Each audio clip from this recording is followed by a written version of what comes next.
Hindi nga. Pagagamot ka, gusto, pagagamot ka. Yung, Oo, so, ng pagkain. ha? Yung katamot ng pagkain. Ate Rita. Naku, Bek, gusto mo magpagamot? Bek, Dadali mo po. ha? Sa, Dadalhin ka sa doktor. di, sa kubo bahay lamang po. Ano? Kubo. Ano? Sa kubo bahay. Ay, naku po, hindi ka ba magpapagamot? Baka ikaw matuluyan dyan. Ewan ko lang sa Coca-Cola kumakakainom ako. May ubo ka na nga, iinom ka pa ng... Gusto, pagagamot ka. Ha? Yung titis-tik, ibang Sino ba Lolita? Mabigay na lang ang kwarta kung mapilit mo magpagamot. Halika, dadalhin kita sa doktor. Bek, Mayroon yung sa ha? sana yun sa Tutunlan. Anak? Sa lalamunan. Oo nga, kaya nga, dadalhin kita sa doktor para mabigyan ka ng gamot. Yung lalamunan mo, gumaling ang sakit. Kasama ka na? Sasama nga nahirapan ako. Hindi bubuhatin, pabubuhat kita. Eh bakit naman ako bubuhati? Oh, nahirapan. Mahaba po yan dyan. Pabubuhat kita. Tutulak na rin yung paluban. Ha? Tutulak palo. Ipabubuhat ka ako kita para mapagamot. Ang ganda na tama ko. Tatawag ako ng tao. Ang Coca-Cola kung nainom ko. Oo, pag magaling ka na, bibili ka ng ano, sige na. Hindi ka gagaling pag nakaganyan. Lolita, Ah, walang mapunta na doktor dyan. kaya nga sabi ko, ang gusto niya, papupuntahin yung doktor dito sa may kubo-kubo niya, ay sa may ano niya. Yun, tama. Yung po, Paano lang ito? At paano ako nandiyan sa yung prima? Yung nasa Tutunlan na linya. oh, sumama ka, pagagamot ka. Di magpunta na lang sila sa kubo. Eh, hindi nga pupunta ang doktor dyan.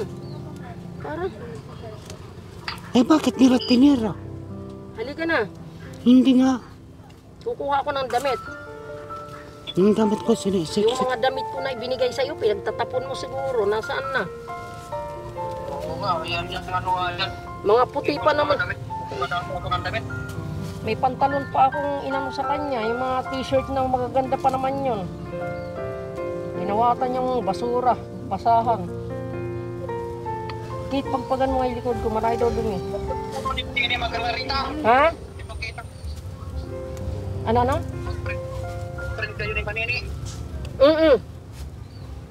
Ipakita mo. Ayaw mo daw daw. Teka, tatawagan ko yung atin nyo. Ikaw, basta pumunta ka dito ha, pag nakaluwas ka na dito dong ha. Sige, pumunta ka dito kasi yung kapatid nyo, mahirap anuhin yan. Ako po, baka matuluyan dito yan. Sa Waybis daw, pupunta daw kayo dito. Baka hindi nyo naabutan ito pag hindi, baka ito ay matudas dito yan. Iwan ko lang sa inyo, eh kawawa naman yan, hindi sumusunod yan. Paano mapapagamot yan? Ayun o, nakahiga na o. Basta pag ano, sa Waybis uwi kayo dito ang dalawa. Oo, sige. Para maano nyo. Eh baka mamaya ito eh, masama, parang masama na ang lagay nito eh. Oo. Kung lagyan mo ng gamot, Bek, iinom ka ba ng gamot? Paiinumin kita ng gamot, Bek. Sa Tutunlan. Hindi raw siya nakakalunok. Hindi raw siya makalunok. Kasi isasama nga ito ng ano eh, hindi naman siya sumama nung wala pa siyang sakit eh. Ayaw niya sumama eh, sinasama ng vlogger yan eh. Eh ayaw niya sumama. ang ano lang kasi talaga dyan, ipagamot talaga sa ano, sa siya, ano, mayroon talaga siya ugali na kahit pinapagandahan mo. Iba nga, di ba, inano, binigyan mo ng mga damit, binigyan mo pag-delish na ni Kuya, yun pa rin. Wala naman magtsatsaga sa kanya ibang tao, nako, eh, kaya lang, napakatigas na ng ulo nito, hindi sumusunod. Eh, Ikaw nga, nandiyan sa tabi, ako naman, paano kung puro na lang ako dyan, wala akong trabaho, Ay, dami nako. akong mga utang. Eh kung wala ako dito paano na lang yan? Ibig sabihin yung sa pagkain kahit papaano talagang nakakakain siya dahil dinadalang ko pa yan dito pag hindi nakakarating. Kung nga nagtinda ako ng 2 araw, Sabado, Linggo, hindi ko na nakikita yan, naalala ko. Ngayon, ang balak ko, baka ako maya-maya pumunta doon dahil minsan hindi dumarating doon ng mga 1 araw, 2 araw, tapos ang pupunta. Eh ngayon pala, buti nakarating kami, may sakit pala. Yun yung inaano ko nga dyan, talagang palagi ko rin naisip kung paano ano yan. Hindi naman pwede rin siyang harapin lang, yun na nga, di ba, ginawa nyo na nga ng paraan. Ayaw, bibigyan ko nga ng gamot, hindi raw siya makakainom ng gamot, hindi raw niya malulunok. Masakit daw ang lalamunan. Nagsisigaw-sigaw pa nga sa iyo po nung nandiyan ako eh. Yan si kuya Sino kuya? Kuya. Happy New Year. Pasensya ka na kuya sa kalagayan ni Big Big. Hindi, kailangan natin matulungan ito ngayon eh. May sakit pala, kaya pala hindi nakakarating doon. 2 araw. Kasi nung Biyernes, ng gabi, handoon yan. Binigyan ko siya ng pagkain. Hindi nakakain, may pagkain at saka kape. Pinag-anuhan ko pa ng kape. Sa kanya rin yan kasi yan. Inayos niya na. Inisan na. Balik pa siya ng ganyan. Oo nga eh. Binibigyan naman siya ng pagkain. Hindi siya nalilipasan. Hindi bumalik pa siya ng ganyan. Dapat talaga yan sa ano na sa mandat mo yun eh. Ayaw nga, sinasama nga ng vlogger yan at pagagamot niya siya. Alam mo ang sagot, ayoko ika, dadalhin nyo lang ika ako sa mental. Ay, alam, ay sa rehab. Bakit hindi injection na? Kung na mag-injection para matulog, magdala doon. Kasi na yung vlogger na yun, makausap. Andini, kasama namin. Hindi sabihin mo kung talaga ito. Kung gusto nito mo. May isasama ba yan na may sakit? Itingnan mo, hindi nga nakakatayo, umiikot daw ang lupa. Hirap na mabago ko nga kahit alam mo naman ang buhay ko. Hindi ako nagtargo dito sa mga tao. Dahil sino? Pwede po siya mag-uusap. Kausapin mo yung vlogger dong. Kakausapin Dong, kausapin mo, Here, Ito yung kuya nila.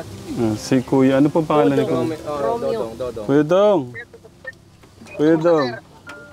Magandang tanghali po, Kuya Dong.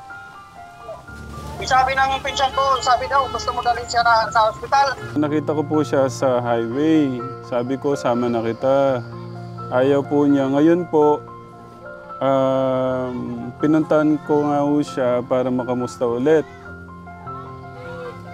Then nakita ko po yung kalagayan niya. Ito, iba po pala yung kalagayan niya dito. Parang nakahiga, nakaupo. Tapos nakabaloktot po yata yung paa niya. Oo, yun ho kasi ang gusto niya eh. Ganyan yung kalagayan gusto niya eh. Pero sabi ko nga kay Kuya ngayon, dalan namin sa hospital. Ayaw po niya. Akin, anak, kung gusto mong dalhin, yung sabi mo sa, kasi mayroon nang siyang katangian eh. Hindi kung ganun, para makamadala talaga. Po. Kuya Dong, Opo. kung tingnan na lang ho namin yung best namin. Siguro makikipag-ugnayan kami sa barangay. Kung ano po yung pwedeng maitulong o pwedeng maiano ng barangay. Kasi kung sa akin, kumbaga hindi ko pa nakukuha yung loob niya eh. Kaya po ako nandito, kinukuha ko pa yung loob niya para sumama sa amin. Ang ano ko... Yan, kaso nga lang, yung desisyon niya na yan. Katulad yan, hindi siya, inilinis na yan na nga yung dati. Pinsan ko na yan eh. Muli sa mga ganyan ginagawa. Isa po matulungan naman kung gusto niyo tumulong po. Alam ko naman yung mga Opo. Hindi po. sa iyo, maano siya, matulungan. Opo. Gusto ko talaga mabalik siya sa dati. Oo nga po. Tapos ngayon, para gumana po yung buhay niya. Kaso nalaman ko na drug siya, no? Na-drugs din. So ito lifetime ano din ito pagka na-drugs ho kasi. Iba po kasi yung parang ano lang yung na-depress na ano. Mas madali po yun. Pagka na-drugs. Iba yan, pag na-depress lang, iba. Opo, mas madali po nating maibabalik sa dati. Pero pagka na-drugs po kasi lifetime gamutan po siya. So, Hindi ako yun kasi nakatira yan sa Tondo dati. Opo. Tapos yung tirahan niya, squatter, baka naman inano sa mga taga-rotin, mga kasama niya. Pero Kuya Dong, Hmm. kumusta po siya nung hindi pa siya ganito, nung magkasama pa kayo? Mabait yan, mabait kasi nagtulog na rin ako doon sa ano nila, nagtulog ako doon sa inuupahan niya. May asawa yan eh. Ngayon yung ibig sabihin, nagpadyak-padyak lang yung trabaho niya. Nagpapadyak sa Tondo, yung mga pasahero, kulay minsan. Pedicab po. Oo, yun, pedicab. Tapos ngayon, ang nabalitaan ko na lang, sabi ng asawa niya, ay palagi na lang daw, sabi niya, palaging, yung bang, palagi may sa kanya, parang umahabol o ano, parang gustong pumatay sa kanya, parang ganun bang isip, ganun. Opo. Kuya Dong. Natakot na. Opo. Kuya Dong. Opo. Kita niyo na yung kalagayan ng kapatid niyo. Nasa 20 years na pala siyang ganito lang. Di ba naman, mga ganun na rin siguro. Ayan po. Ayan. Opo. Yan po yung lagay po niya. Kuya Dong, ayan kasapin niyo po ulit. Kuya Vic. Tanggalin niyo po yung makita niyo yung kapatid niya ito. Mas malinaw po. Mahina na po bulas ko. Kuya Vic. Mahika. Opo. Tanggalin niyo po yung niya, takip niya sa... Mahika lang ka. Ganyan lang. Nahihilo pa ko eh. Nahihilo. Nahilo po kayo. Umikot ako. Naubos niyo ba yung pagkain niyo? Tinago ko labang ko. Kuya Vic, kailangan niyo nga pong kainin yon para makainom ng gamot. Sige na po. Hindi pa. Bibilang ko kayong gamot. Ay, gamot. Opo, para mawala po yung lagnat niyo. Ibang sa lahat. Ano ba yung pagpatanggal ng plima? Anong gamot? Hindi, yung makalunok ko. Ano po siya? Sa tingin ko po meron Sir, Termox? Hindi po, sa tingin ko meron po siyang tonsillitis. Namamaga po yung tapos meron na rin po siyang ubo.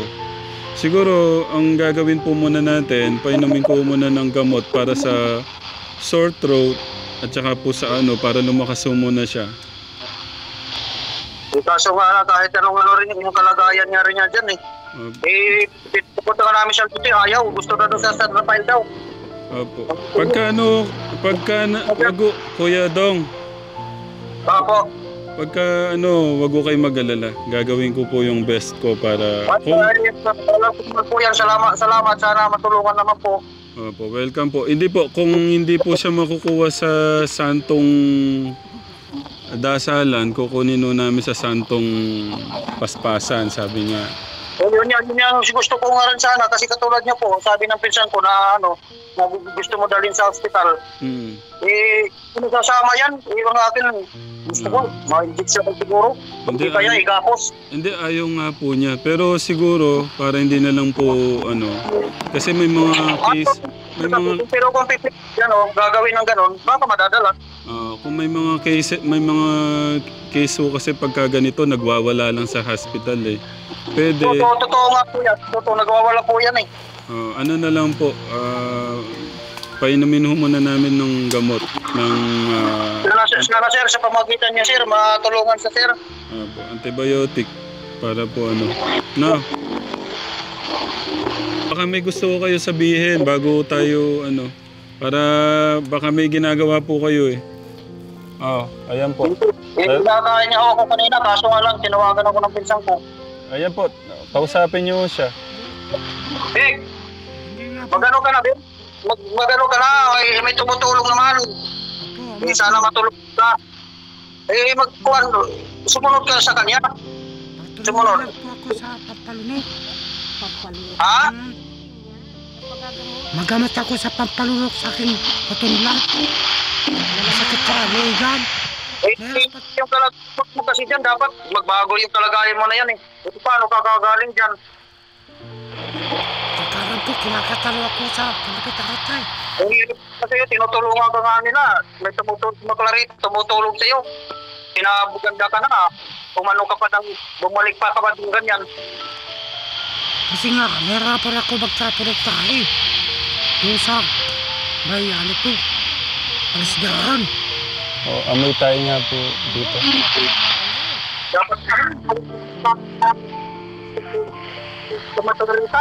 Kasi gumawin mo naman ano. Ayun, tayo po itong ano niya, yung dumi po sa damit. Nung nakatakip sa kanya, tayo po yun. Oo nga. Mabuti kasi may mataga dyan. Kuya Dong, Opo. ano po muna, paalam po muna para kung ano, makikipag-ugnayan po kami sa barangay dito kung ano po yung pwedeng magawa po namin, no? Sana sir. Salamat sir. Opo. Sa tingin ko, ano to eh, sore throat to. Opo. Kaya siguro nagkaganyan yan. Tsaka yung kalagayan niya rin na yan. Kung paano siya ng ganyan, kalagayan niya. Pinili na ganyan. Pinilinis na nga yan dati eh. Opo. Bumalik pa rin siya ng gano'n. Pero salamat sa mga tao po dito. Kagaya po ni ate. Ayan, binibigyan siya ng pagkain. Sila kuya. Oo nga. Kasi nag-ano, Mag-asawa po sila. Yung nagbibigay po ng pagkain sa kanya. opo. So, paano? Kuya Dong, O sige po sir, salamat po welcome po. sa tulong sa pamagitan mo. Sana matulungan yung kapatid ko. Opo, gagawin ko po yung best ko, Kuya Dong. Para... Opo, sir, salamat. Pero kung may time po kayo, na makamusta siya. Taga saan pala kayo, nasaan kayo pala ngayon? Nasa Bicol ako. Bicol pa siya. O, pumalayo. Pero kumusta po yung buhay niyo dyan? O, Kumusta po yung buhay niyo dyan? okay naman kahit paano nakakaraos sa araw-araw. Narinig ko po kanina, gusto niyo mang kunin, wala man po siyang pagkaanoan Opo, dyan sa inyo. ako kasi dito eh. Yung mga anak ko nga nandun sa ibang sa kapatid ng asawa ko. Doon naninirahan kasi nag-aaral. Maliliit pa sila eh. Sige po, naintindihan ko po. Kaya palagi ako na-open sa bahay. Opo. Ano pong trabaho niyo ngayon? O, Ano po trabaho niyo po ngayon? nasa electrician po ako dyan sa airport, sa Mia. Okay. Opo. Siguro, Kuya Dong, Po. pabalita na lang po sa mga ibang kapatid kung sino po yung pwedeng... Meron po ba dito malapit, Manila? Mayroon dyan sa Maynila. Yung kasama ko rin sa trabaho yun. Alam ni Maclarita, tanongin nyo na lang si Maclarita. Sige po. Kung meron pong kasi mas mapapadali natin yung ano ba, yung pag-amo, yung pagsunod, pagka siguro kapatid. Isa, kinaanit sa akin, may respeto yan. Kaso nga lang yung pagagawa niya. Yun nga, matinong kausap ka. Pero kung ano, hindi namin napipilit eh. Halimbawa, katulad niya nga, wag na siya magano ng basuka. Tapos ginagawa niya pa rin ganun. Sige po. Kuya Dong, punta muna kami ng barangay. Ingat po kayo ha. O, kayo din po sir. Salamat. Thank you God sir. bless po. God bless. Bye. Bye-bye. Opo, pag-pray na lang po natin yung kapatid nyo. Salamat. Baka nga Thank po you. baka nga po may sakit na sa pulmonary to eh. Sa tagal Siguro ng- mas mga ganun niya. Baka mayroon. sa tagal po ng panahon na baka po may sakit na sa Parang ganun niya. Siguro nga mayroon yan. Iba po yung ubo niya. Kuya Vic, paano pong desisyon nyo? Ano pong plano nyo? Sige po, tulog po muna kayo ha. Okay, tulog daw po muna siya.